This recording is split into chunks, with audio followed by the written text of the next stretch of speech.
for the successful completion of your training. Ladies and gentlemen, today the threats we face are no longer limited to conventional battlefields. They are multifaceted, ranging from kinetic warfare to cyber attacks, economic coercion to disinformation campaigns and hybrid threats that challenge both our borders and our ideological frontiers.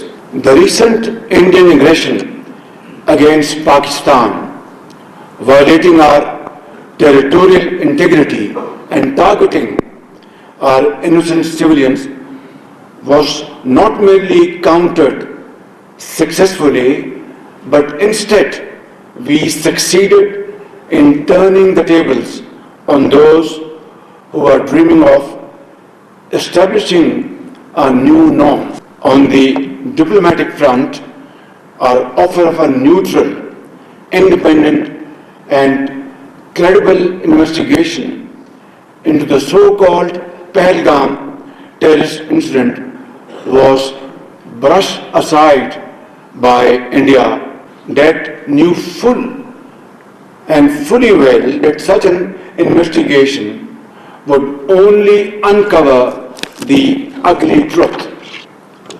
With its false allegations exposed, India resorted to unleashing its missiles against Pakistan on 6th of May. Our response, both on the ground and in the air, left India completely baffled and shell-shocked, particularly after its Air Force lost several of their highly prized aircrafts and missile defense systems. The Indian leaders had no option but to concoct patently false explanation for their losses. India tried sneaking in once again in the wee hours of 10th May, but their frustration was obvious, loud and clear. That very early morning, I received a call from Field Marshal Syed Asim Munir. He sounded calm, poised, yet confident and fully prepared. Throughout this crisis, his bold, courageous, fearless and inspiring leadership stirred the armed forces and galvanized them as a wall of steel. Surely he has entirely earned the rare title of Field Marshal. Our counter-strike Operation Bunyanum Marsus destroyed the enemy's defenses and shattered the myth of their military might.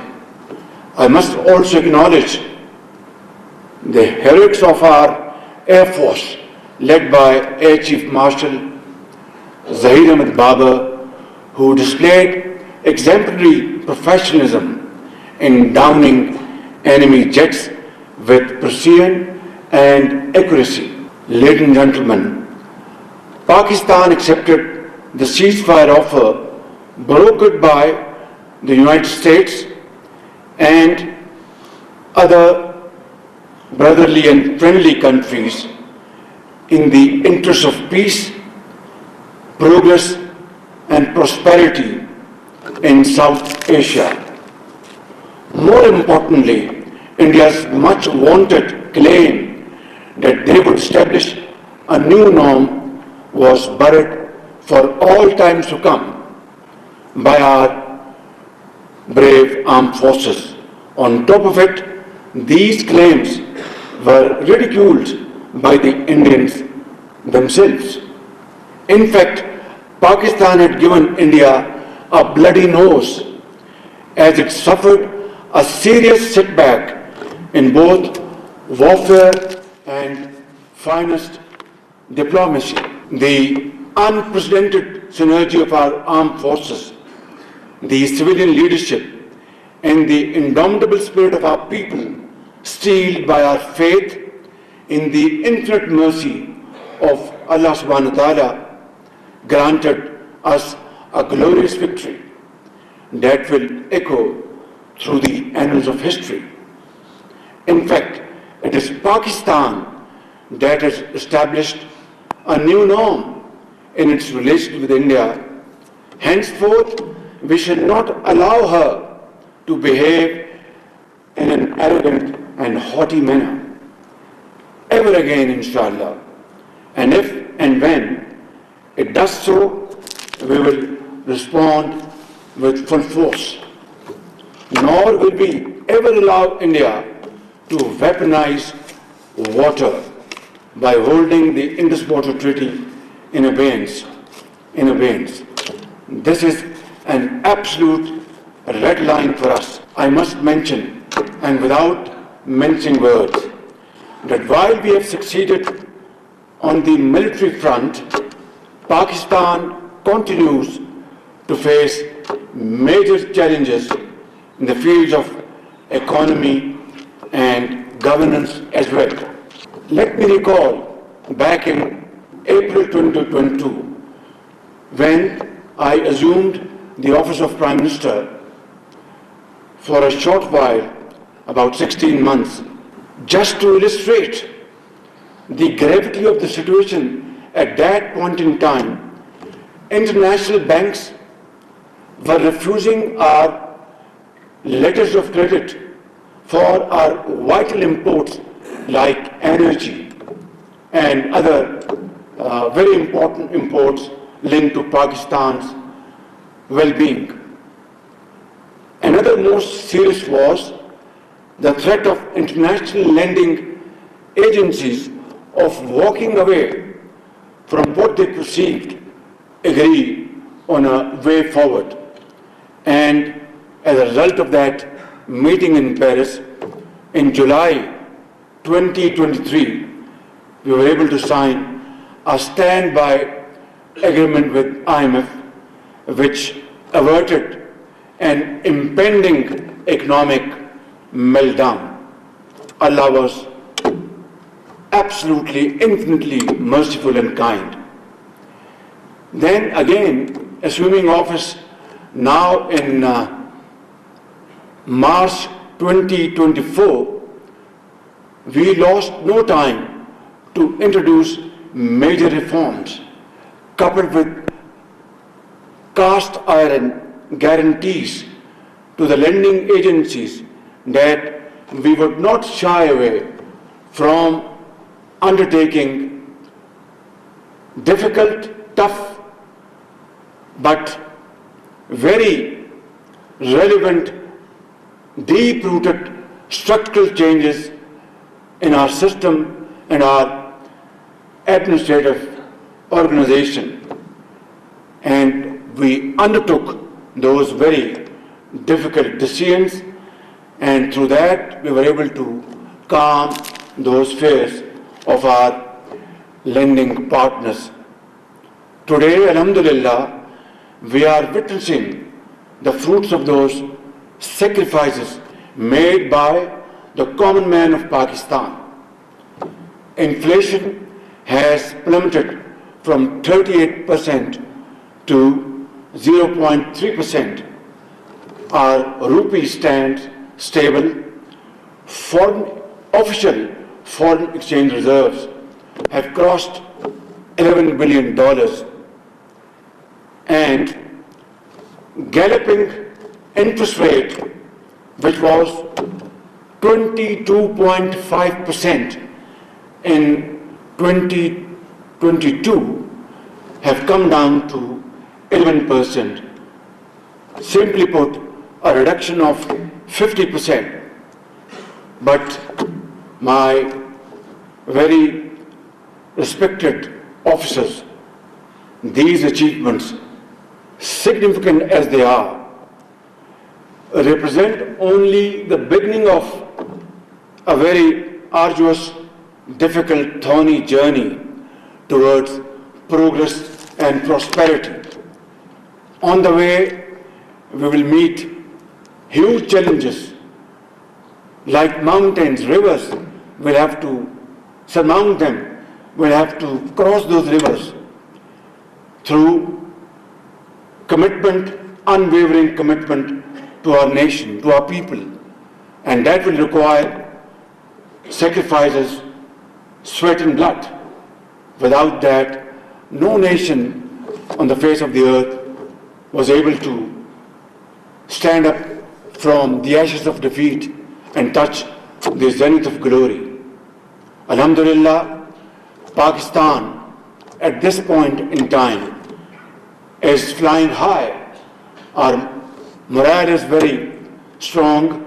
Our armed forces, with Allah Almighty's blessings and your wonderful, excellent professionalism and the nation's total support behind you, we have won a war against an enemy which was, in the eyes of our detractors, was unthinkable. But we have converted this unthinkable into a reality. And that is, I think, our finest art. And that is, I think, our finest hour in our history. But now is the time to use this moment and convert this moment into something this nation has been longing for, praying for, that when that hour would arrive, when Pakistan's economic progress and prosperity would be not only witnessed by them, enjoyed by them, but the world at large would stand up and respect Pakistan's grit and its hard work and its infinite efforts to achieve a point for which this country was carved out under the leadership of Quaid-e-Azam Muhammad Ali Jinnah, and sacrifices of millions of people who crossed rivers of blood on the way. They lost everything in terms of human lives and properties in this ardent hope that we will reach our destination, Islamic Republic of Pakistan, carved out of India with these great sacrifices, and they will enjoy a life according to their hard work, merit in the society. 77 years down the line, my very honorable professional soldiers, that dream has yet to be realized. But as they say, it is never too late. This is the moment has arrived. It's all up to us to catch this moment and convert into a success story unparalleled in the annals of history. Difficult, but not impossible. I can guarantee you by the grace of God. It only requires, we have everything in this country. Allah Almighty has blessed us with these great brains, courageous faces sitting in this room and all over the country. Great talent, engineers, doctors, scientists, land, very fertile land, and natural resources. What we lack is the will to do. If we can really capture this moment, I can guarantee you, not only we will compensate for the losses of the past, but we'll have glorious future, and our posterity will be grateful to all of you and to all of us. So this is the time to act and act immediately. वो एक शेर, उठ बांध कमर क्या डरता है, फिर देख खुदा क्या करता है. मैं समझता हूँ कि ये वो मौका है कि जिसे आज पूरी कौम को इंतजार था. I will just highlight a few indicators that as compared to last year, our revenue collection is more than 28% than last year. And our GDP, tax ratio to GDP, which was 8.8% last year, today it is going to touch by 30th June, hopefully 10.4%. But although it is highest in the last 6 years, but it's a long way to go. We have to touch at least 15% if we have to have meaningful growth, development in the four nook and corner of Pakistan. My wonderful officers, I'd like to mention a few humble achievements this government has made in the last 14-15 months. Through our joint efforts, we have shown zero tolerance for corruption. And I'll cite you only one example. Federal Board of Revenue, less said the better. Right at the inception of my government, we changed, transferred officers at the highest level who are not delivering and had problems. I will not go into details. And they were replaced by people of more knowledge and respect. And that is why, and then every week I hold a review meeting of FBR in my office, every week. So, as a result, in these 14 months, 28% is additionality to our revenue as compared to last year. For the first time in Pakistan's history, you are witnessing faceless interaction at Karachi port. And this model will be replicated in all other seaports and dry ports. Thirdly, these containers, they come in and they carry millions of tons of goods every year, but they were never scanned. Pakistan had enough resources to spend a few $1 million to import these scanners and scan these containers and to see what are the goods which have been shipped and check mess declaration, under invoicing. But it was never done. Not that I'm trying to take the credit. I'm trying to explain you the apathy and lethargy, including myself, we have faced over the last 77 years. But now is the time to stand up and accept the challenge and move forward in unison, which we are by the grace of God in the last more than 1 year. And then smuggling has been another cancerous problem for Pakistan. And it was said that this is one area that can never be plugged. I can assure you, my very honorable officers, that Alhamdulillah, in the last 1 year, there is significant reduction in smuggling. And again, I would say the credit goes to, in this particular case, mostly to Field Marshal Sayyid Asim Munir. To Afghanistan, we used to have smuggled sugar. I'm giving you one example of billions of rupees. This year, we have exported to Afghanistan sugar worth $211 million. Otherwise, this amount of sugar would have been, under normal circumstances, smuggled to Afghanistan, and not a dime would have been recovered and put in the exchequer. This is one shining example which can be replicated in every walk of life, every sphere of life. Again, what it demands the will to do.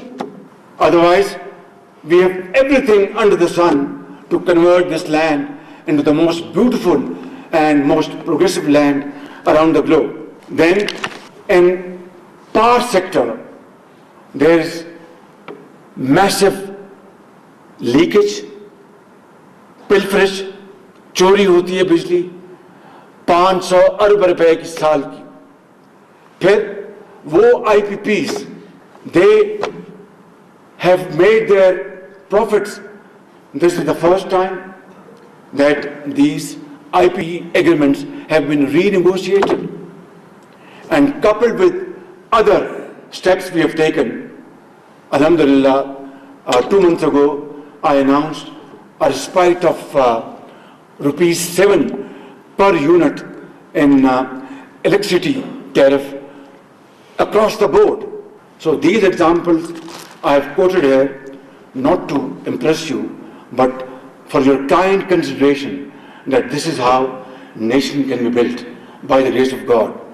Then we are moving in crypto and blockchain technologies. We are fast moving towards motion of information technology, spending huge sums of monies to train our HR.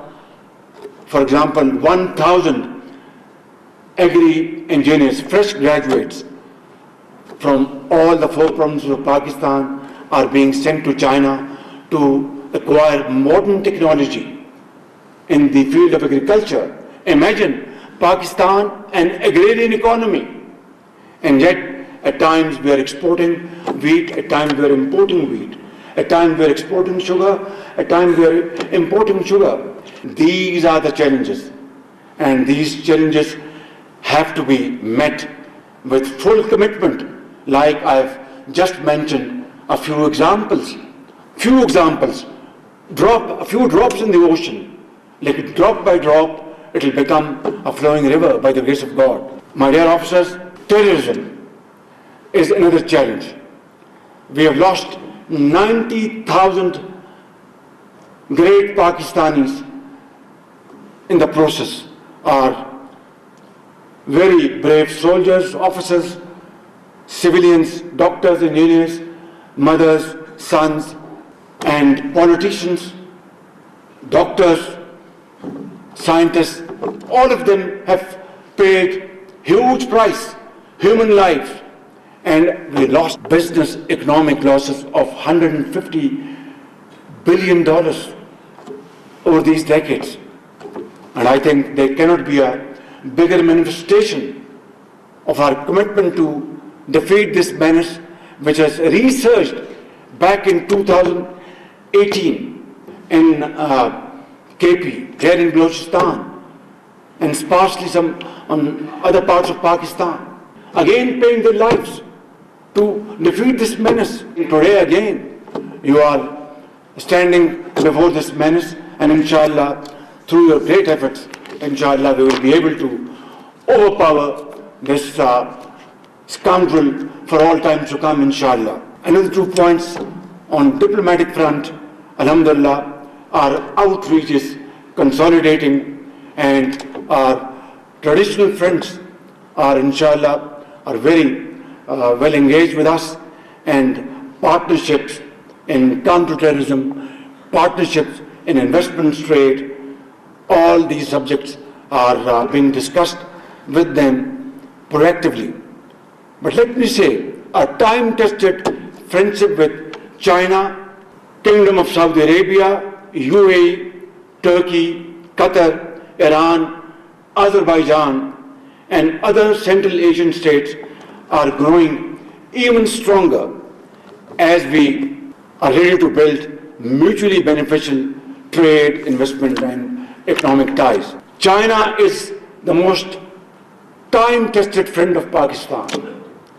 Saudi Arabia is one of the most reliable, trustworthy friend of Pakistan.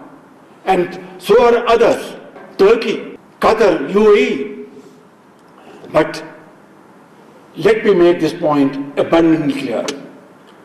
They expect us now to engage them in trade, in commerce, innovation, research and development, education, health, investments, in profitable ventures, mutually beneficial.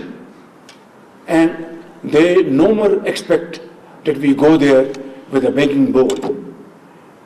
And I am the last person, along with Field Marshal Sayyid Asim Munir, to carry this burden anymore on my shoulder, because it ultimately translates on the shoulders of this great nation. So what is the answer?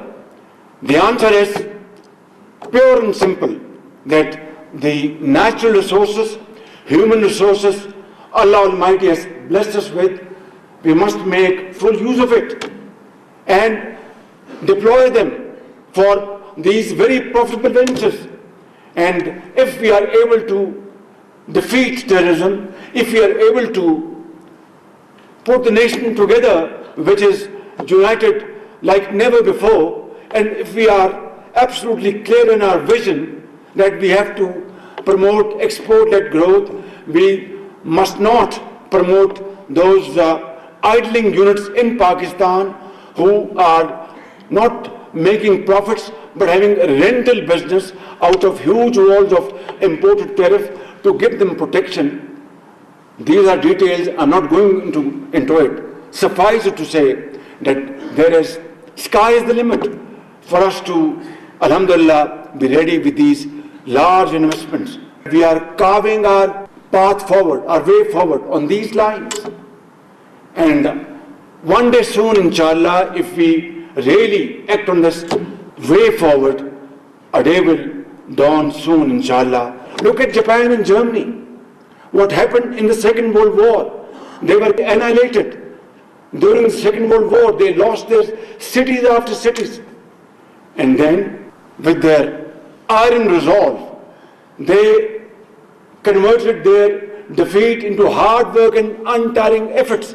And within 60 years, 70 years, they have touched the zenith of glory through untiring efforts, through blood and through sweat. And today, Germany and Japan, they count amongst the first 10 most growing economies in the world. Why can't we be? I think it's a question we have to ponder over. And I can tell you, if we seriously and sincerely ponder over this question, the answer is loud and clear. जब अपना काफिला अज़्म यकीन से निकलेगा, जब अपना काफिला अज़्म यकीन से निकलेगा, जहाँ से चाहेंगे रास्ता वहीं से निकलेगा, वतन की मट्टी मुझे एड़ियाँ रगड़ने दे, मुझे यकीन है चश्मा यहीं से निकलेगा. This is how we have to move forward. There is no other way. Finally, I'd like to say, your journey is here as a continuation of a long legacy of your predecessors who held high the flag of Pakistan, not only in combat, but were also at the call of duty in times of floods, earthquakes, and other natural disasters. And more recently, and in this tenure, you have contributed immensely in all facets of nation building, including trade, economy, and investment. I also wish to honor the quiet strength in each one of you and your families who bear their own burden of sacrifices. The mother who sends her son to a freezing outpost, the wife who raises a family while her husband serves on the frontier, the child who grows up cherishing medals instead of memories. They may not wear the uniform, but their patriotism is embroidered in every thread of our national fabric. Ladies and gentlemen, I want to conclude with a parting thought. You have chosen a path of selfless service, one that demands courage, fortitude, loyalty, and sacrifice. In your hands lie not just the safety and security of our borders, but the very ethos of Islamic Republic of Pakistan. May you always be guided by integrity, duty, and faith. May your courage inspire generations to come, and may your outstanding service shine forever as a beacon of hope and pride for this great nation. May Allah Almighty protect you and our beloved homeland, Pakistan. Zindabad. वज़ीर-ए-आज़म